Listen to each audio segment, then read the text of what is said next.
Hello, good morning. Welcome to Joy News Desk, coming to you live from our studios in Kokomlele on the Fanofa Street. This morning, 6,481 prospective teachers who sat again for the licensure examination last month failed. This is out of the over 7,000 that participated in the exams. Flag-bearer aspirant of the governing MPP says the country is currently in difficult times under the Akufo-Addo government and promises to restore hope if elected.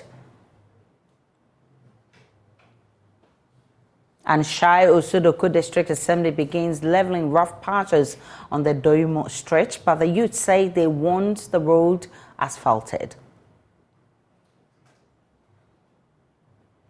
My name is Licensure Ibrahim. Many thanks for choosing us. Let's begin with the 6,481 teachers out of the 7,728 prospective teachers who sat again for the Ghana Teacher Licensure examination last month who failed.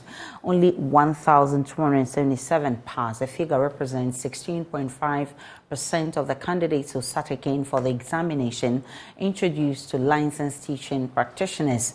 This figure is concerning, and on Zoom, I've been joined by the Registrar of the Ghana Teacher Licensure Examination, Dr. Christian Adaipoku, for more on this. Grateful for your time, Mr. Adaipoku. Hello, Mr. Adaipoku.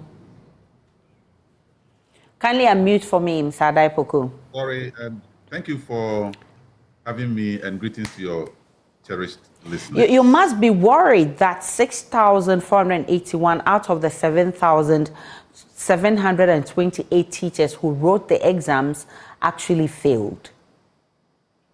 Yes, it's a worry to all of us, and I think it's a worry to us as a nation that you have such a crop of people who have spent so much time and resources to be educated and to come out this way. Let me say that this results reflects what we have been talking about, that it is not anybody who has passed through teacher education institutions that qualifies to be a teacher. This examination specifically is for, or was for, those who could not be successful in the previous licensure examination. To be specific, they are for reciters. And so some of these people have written the licensure examination 9 times. Some have written it 8 times, 7 times, 5 times, and so on and so forth. So let me say that they are the people who, after CV, that is what is left, and we are trying to see if we can still further sieve them and get some people into the classroom. So it's a surprise to us that the failure rate is so high. What in your estimation is actually causing this mass failure? I'm unable to tell, but I think that if you drop a normal curve, you will find some people who really do not fit, and those who fit. Over the years, the pass rate of the licensure examination has hovered around 60 to 70% pass.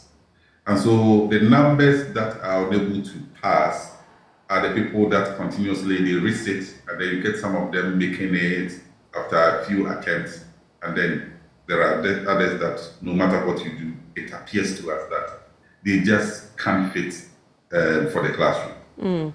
And how many times have they written this kind of exams since its inception?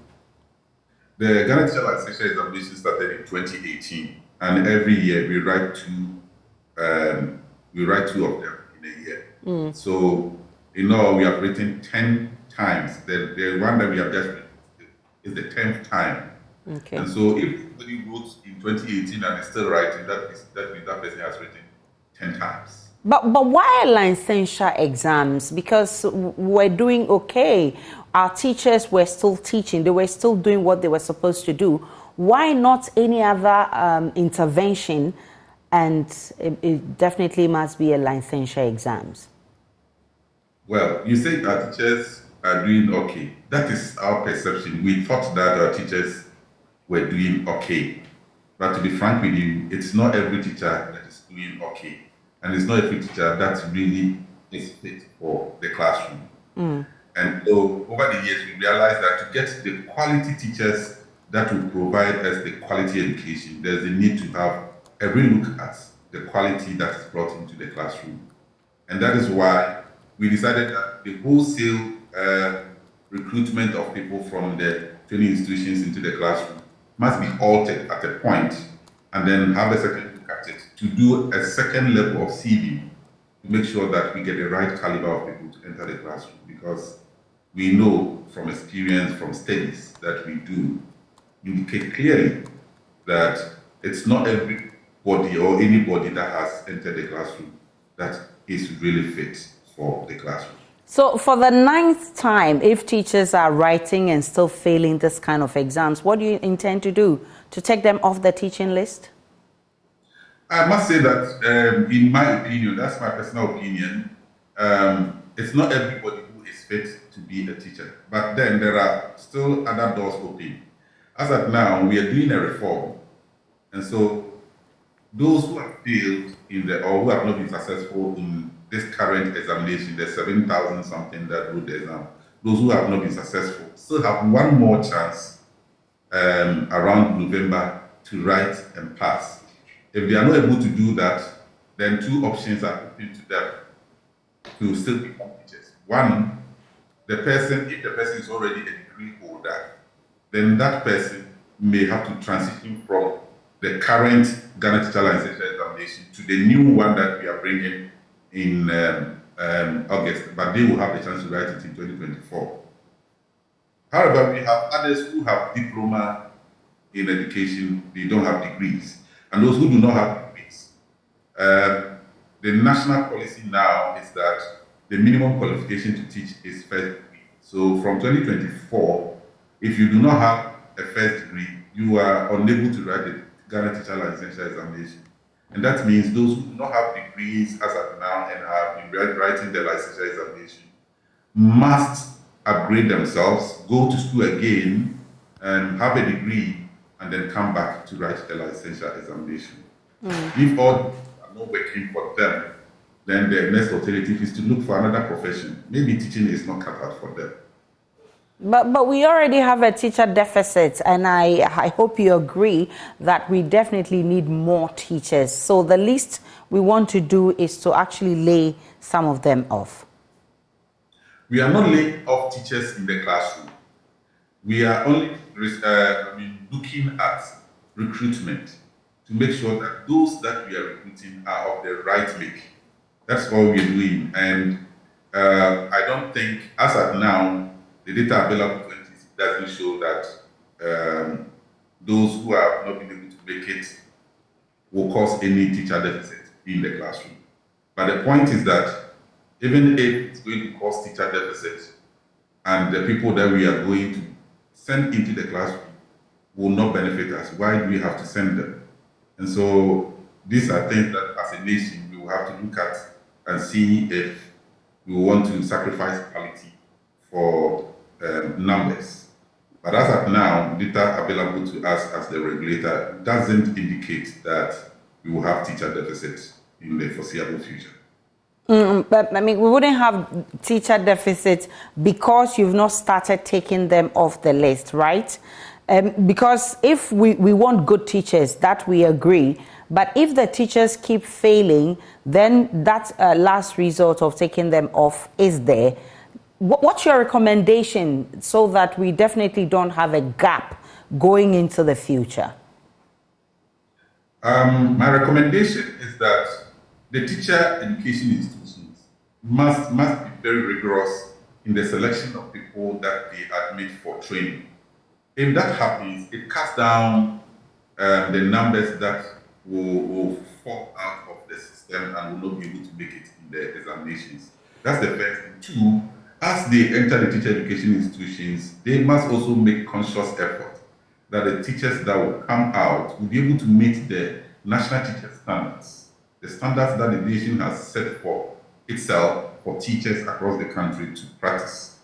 If they are able to train them in such a way that they are successful in that aspect, then the likelihood is that anybody that comes out of the universities may be able to pass the licensure examination and get a chance to teach. And so it is of two levels for me at the tertiary education level, for them to first be sure that the people that they are recruiting or they are meeting for training are the right make, and when they enter the training institutions too, they give them the training must be rigorous enough, or the teaching must be rigorous enough, so that by the time they come out, they are really fit to be able to enter the Ghanaian classroom. Dr. Christian Adaipoku, I'm grateful for your time. He's the registrar of the Ghana Teacher Licensure Examination. He's been giving some recommendations to better our teachers in the classroom. To Shai Osudoku, the District Assembly has started leveling rough patches on the Doimu stretch, but the youth say they are unimpressed with the work being done. The residents say they want the 15.8-kilometer stretch asphalted, but the Shai Osudoku DCE maintains the rehabilitation works is the way to go. The youth told my colleague Carlos Caloni that to further express their displeasure, they will demonstrate. There's more in this report.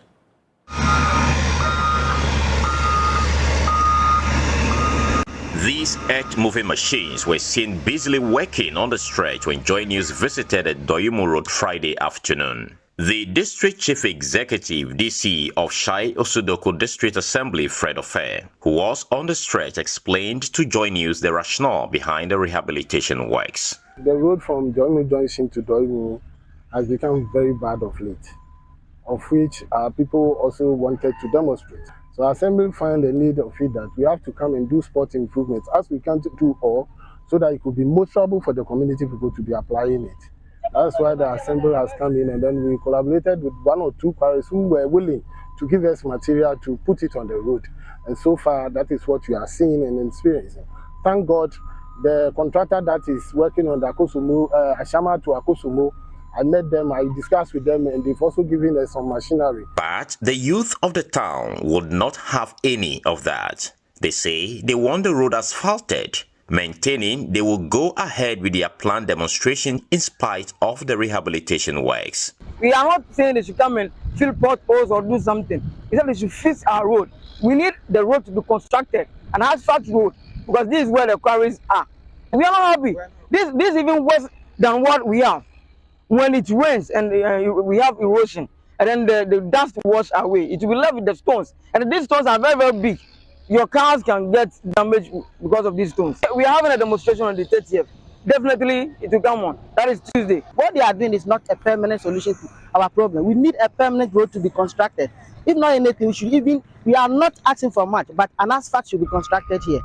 We are suffering. It has affected business so long. Because already our cars used to pass here, but now they don't pass here. Our mothers who used to sell at the roadside, nobody is buying their food because the cars are not using this road. We are telling the government that on the 20th of this month, we are doing a demonstration against the government. All we are saying is that you should come and fix our road for us. We will not stop. Nothing will stop us. We will go ahead and do the demonstration. Nobody can intimidate us. We are ready for that, and then we will still come ahead and do the demonstration. The DC, however, maintained the move is an interim measure since the contractor has abandoned site, claiming he has not been paid. We are not doing it to put a bitumen on it, because Assembly funding can even not construct a kilometer of road, but we'll make sure we make it accessible until the contractor comes back to site. What the contractor is saying is he hasn't been paid, and that is why he is not coming back on site. Appealing to the Ministry of Roads to intervene, the DC said with only 2.5 tarred roads in the entire district, the situation is contributing to insecurity in the area. We only have about 2.5 kilometers of road that is only bitumen from Ayikuma to Asebi. The stretch from, let me say, from Asebi to Doimu Junction is bad. From Doimu to Kodiabe through Agomeda, bad. From Dodua to Afienya, very bad. All these roads have become a death trap for all of us. The crime rate is increasing in the district because of this bad nature of road. So I'll plead for the central government to listen to our plight, and then they come and attend to us. Reporting from Doimu, my name is Carlos Caloni for Joy News. The Attorney General has rejected an offer by private company Big C Trading Company to refund €2 million for the prosecution of minority leader Dr. Atto and 2 others to be terminated. The 3 are standing trial for their roles in the purchase of ambulances for the state. The Attorney General contends the state has lost more than €2 million due to the purchase of the ambulances, which turned out to be defective. Legal Affairs correspondent Joseph Akable has more. All 3 accused persons have pleaded not guilty to the charges, with the court already directing that they open their defense, as the minimum threshold required for them to answer the case against them has been met. Big C is the company government purchased the ambulances from. Richard Jakpa is said to have acted as an agent of the company. The company says the ongoing trial presents significant risk to its reputation, hence the offer. It adds that it wants to preserve its relationship with Ghana in order to advance its business interest. Ghana's Courts Act allows a person standing trial on charges bordering on economic loss to the state to admit to the offense and offer compensation. Where such an offer is accepted by the prosecution and deemed satisfactory, a guilty plea is entered for the accused, and instead of imposition of custodial sentence, an order is made for payment to be made. It is not clear if the offer is being made under this law or under Ghana's new plea bargaining law. The company wants to pay €500,000 upfront, with the remaining €1.5 million to be paid within 6 months. The state is being asked to release the 30 ambulances to the company and discontinue the case against the accused persons. Joy News understands the Attorney General's office has rejected the offer by Big C. Sources close to the ongoing negotiations explain the AG holds the view that Big C is not one of the accused persons standing trial. It cannot therefore make such a request. Lawyers for the businessman Richard Jakpa are however said to have written to the AG to explain that Big C made the offer to them. The lawyers explained that Mr. Jakpa was therefore forwarding the proposal for the Attorney General's consideration. They add that they have fully adopted the said proposal and have also brought it to the attention of the other accused persons, asking them to confirm their support for the settlement process. Former Energy Minister Boakye Agyarko says the country is currently going through difficult times under the Akufo-Addo government. According to him, Ghanaians have lost hope and are therefore calling for new leadership, a reason he has presented himself for the flag bearer contest. Mr. Agyarko made this assertion whilst he filed his nomination forms together with Dr. Efiri to the former Agric Minister and 1 other aspirant. Governing MPP is building up and gathering momentum. So far, 5 aspirants out of the 11 that have picked nomination forms to contest the elections filed their nominations. Former Energy Minister Boakye Agyarko, in his address to party supporters after filing his nominations, admitted that there are economic difficulties under the Akufo-Addo government, and that calls for a new leadership, a reason he has presented himself for the race. The people of this country have supported it for a long time. And this is the time to make them feel that there is a new leadership coming. A new leadership that will turn the corner and make lives better than we see it today. These are difficult times, I admit. But all difficult times require new leadership and new thinking. Yes, the MPP, we've done very well. But I can tell you, we can do better and we must do better. We cannot rest on our oars and pat ourselves on the back for what we did yesterday. But Dr. Efiri says he intends to use the agriculture sector to take the country out from the trenches of the IMF. According to him, his 6-year service under the Akufo-Addo government has laid the foundation. I can assure you, the same way I was able to bring agriculture to the front line of policy discussion, in the same way that agriculture will be used to take us out of the clutches of the IMF. Because the agricultural sector in this country has great potential, and we haven't even scratched the surface of it. Meanwhile, Professor Konedu Apreku, who is contesting the MPP presidential race, for the third time, is expressing confidence of winning this time and wants the elections to be based on competition of ideas. I hope we will have a fair, competitive election. I believe in competition. And not just competition in elections, I believe strongly in competition of ideas.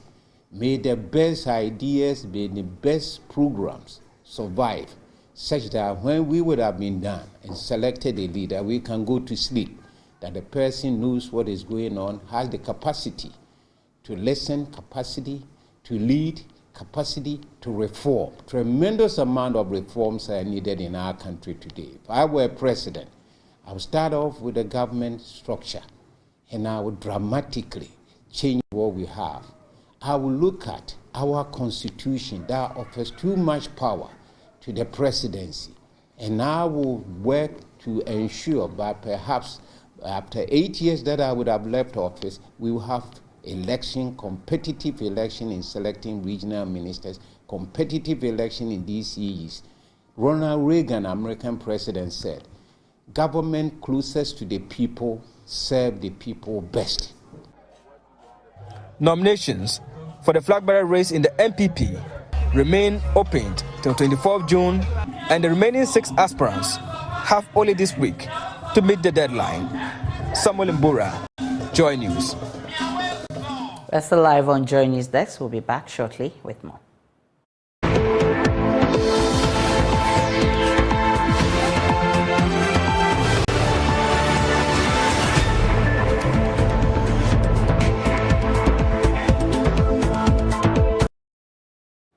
Welcome back to Joy News Desk to the rest of our stories. Former President John Mahama is declaring that the NDC's candidate for Asen North by-elections, James Achikwesen, will not end up in jail, rallying constituents to vote for him to return to Parliament. James Kwesen is facing charges including perjury and making false declarations, with his criminal trial set to take place on a daily basis from today. Speaking at a campaign there, but John Mahama insisted that the case against the candidate has no basis and should be voted for to return to Parliament.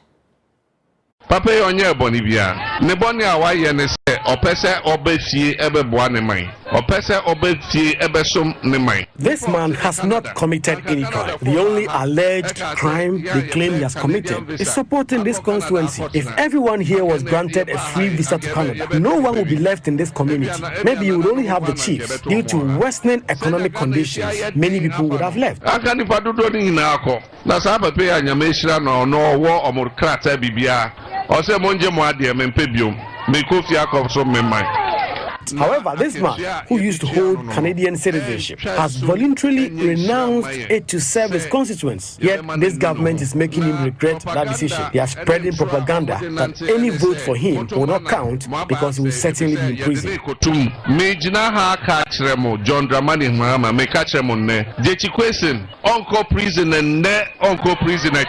I, John Mahama, stand here to refute those claims and say that James Achikwesen will never be in prison. But those who call for his imprisonment rather will be the ones to be jailed. Well, James Achikwesen says he has become a victim of the equal numbers in the House, insisting his current predicament is due to the governing MPP's efforts to go all extents to reduce the NDC numbers in Parliament.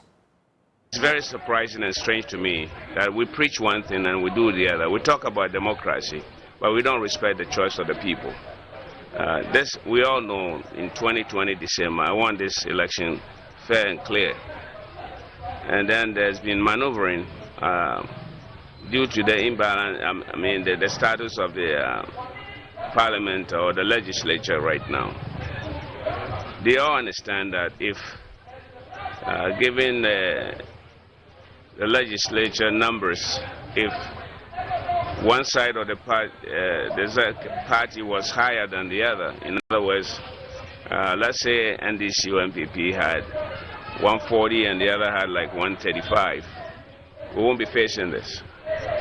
It is the situation of the House, because for the first time in Ghana's elections, we had 137, 137. Yeah. You know, but in a true democracy, you work with consensus. You build consensus. You work with the other side. In fact, Ghanaians spoke that they don't want one-party rule to control, like give and winner takes all. That is why they gave us that mandate. Yeah. But it seems as though they don't want to respect the people's choice, and they will do everything to maneuver to reduce the number. The police inspector accused of gunning down his girlfriend in Kumasi says he's not guilty. Inspector Ahmed Shumesi at his committal proceeding today at Asokore Mampon District Court angered relatives of the deceased when he told the court he is not guilty. But the prosecution told the court they're ready for trial. They presented exhibits and original copies of reports on the case to the court ahead of a high court trial on July 13 this year. Joining us on the phone is Erastus Asaridonko, who's been following proceedings for us. Erastus, how has the accused been justifying his innocence in court today? Well, he has said few words, and one of those words is that he is not guilty. And that has angered the hundreds of well-wishers, sympathizers of Majua, the late Majua, here at the court. And in fact, it was not his plea that was being taken. It was the committal proceedings committing him to his trial at the High Court. And that is where the judge wanted to know if he has anything to say now that he is being committed for trial. And that is when he murmured those words in G, and it was translated to the judge by the interpreter that he said he is not guilty.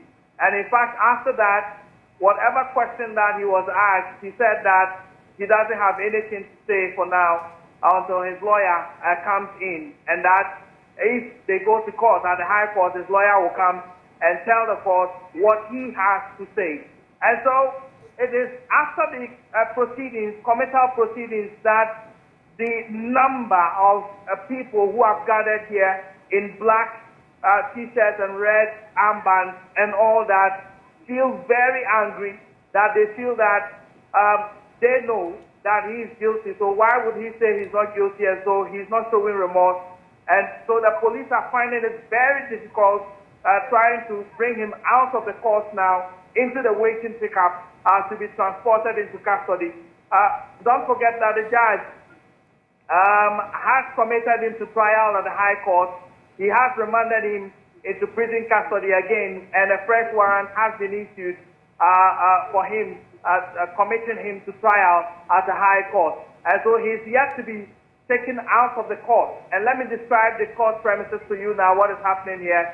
There is a police pickup at the entrance of the court, and there are a number, hundreds of sympathizers wearing red armbands, black T-shirts and all that, T-shirts designed in the name of the deceased, Majua, who are venting their spleen, going ahead and issuing expletives and verbal exchanges with the security agencies, insulting him here and there, indicating that they are very angry and that they should bring him out for them to mete out instant justice to them. So the police are trying very hard to get the hundreds of people at bay.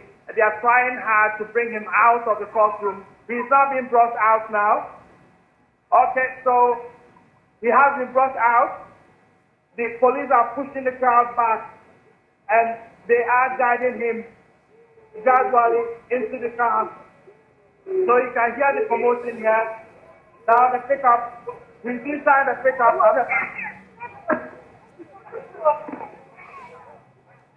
And they are taking him out. They are slamming and banging on the people, throwing stones at the pickup. Now the pickup has sped off. That was close. Indeed. And now the second police pickup is leaving. And they are hooting at the police officials and those who are guarding him into the pickup. So that is the scene here at the district court at the Mampong. The accused person, Inspector Ahmed Shumesi, has just been whisked away by a number of policemen who gathered here to ensure his safety, even at a point where they wanted to met out instant justice as to him. When next is he supposed to appear before the court? So by the court proceedings today, his trial is expected to start on the 13th of July 2023 at 10 a.m. At the High Court. Erastus Asari-Donko is our reporter in court, bringing us up to speed. The committal trial of the accused person in the murder of a lady in the Ashanti region. We'll be following this and bring you more. Now, players in the e-commerce space have expressed worry about the inefficiencies in the sector. We'll bring you details of this shortly in Business.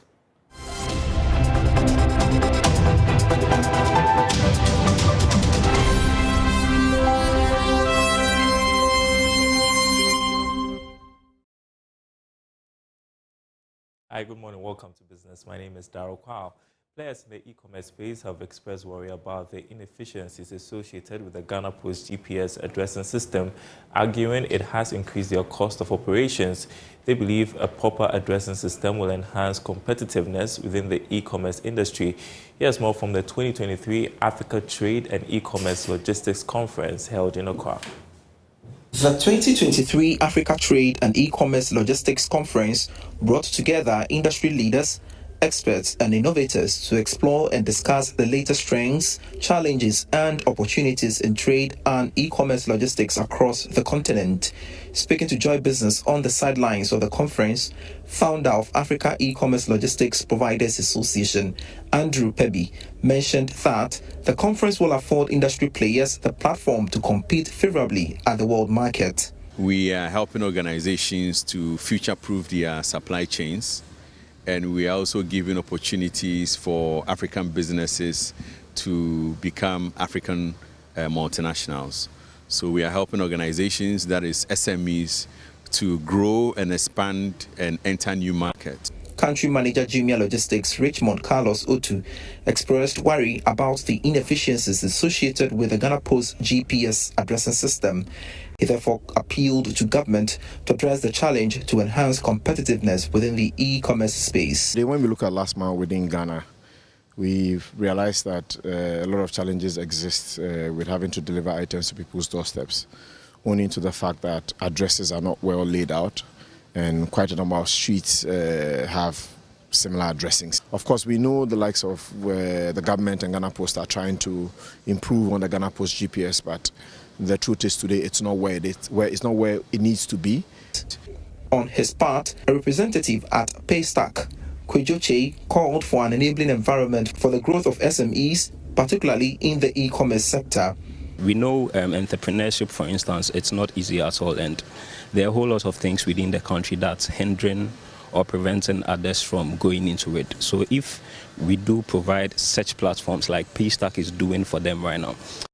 The conference afforded industry players the opportunity to gain value insights, network with industry professionals, and stay ahead in the dynamic world of African trade and e-commerce logistics.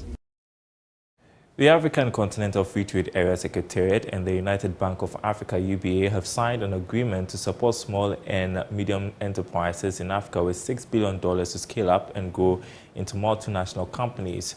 According to Secretary General of the AFTA, Wamkele Mene, the SMEs will be provided with access to the global markets and capital to enable them grow. Here's more.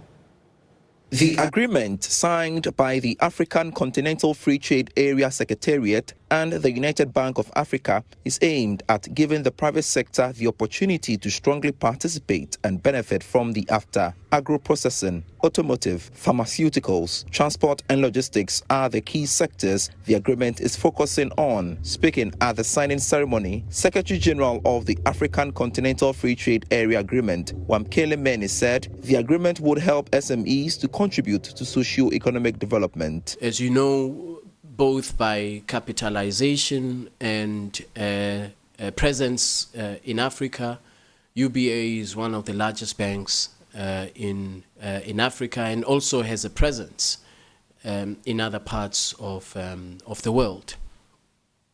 That means that the SMEs that are supported by UBA will have access to global markets, to global capital markets, to the latest technology, as well as to the capital that, of course, that they will require in order to trade and in order to do business within the framework of the AFCFTA.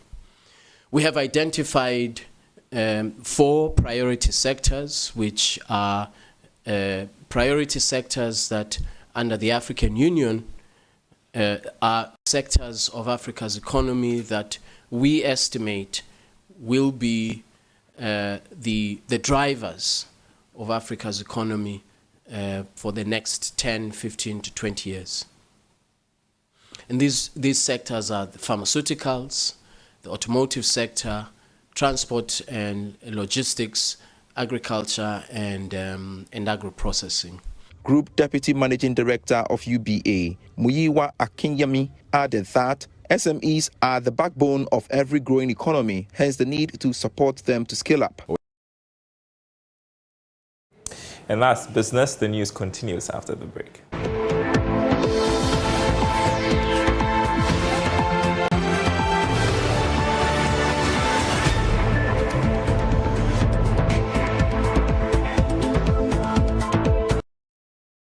Welcome back to Journey's Desk. To the rest of our stories, they were denied a chance at the national tournament for 2 consecutive years, losing their last opportunity to Kelpohene Senior High School in 2022. But the boys from St. Charles Minor Seminary, SHS, are back into the national championship with intrepidity after beating Savlugu SHS and Pont Tamale by a 53-point margin.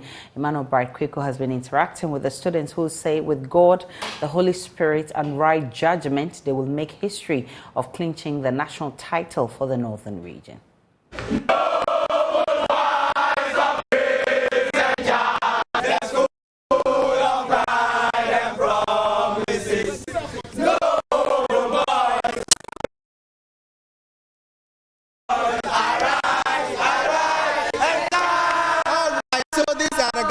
St. Charles Seminary, they just won their contest to make a return after 2 years. 2020, they were kicked out, and then they are coming this year in 2023. Let me engage with you, sir. You have been training the students. How does this make you feel seeing your school qualify? I feel very happy. I first want to thank God for this victory He has given us, and it's very exciting to see my students perform such creditably and qualifying for the national competition. You are the contestants. How does it feel qualifying to the nationals? You've, let me say, broken a jinx 2020. After 2020, you've not been able to qualify. How does this make you feel? It makes me feel very happy. To get team, we are very happy because for several years now, St. Charles has not been seen in the national. But this year, we are coming. How are you coming? How are you coming? We are coming with great momentum. We are not scared of any schools.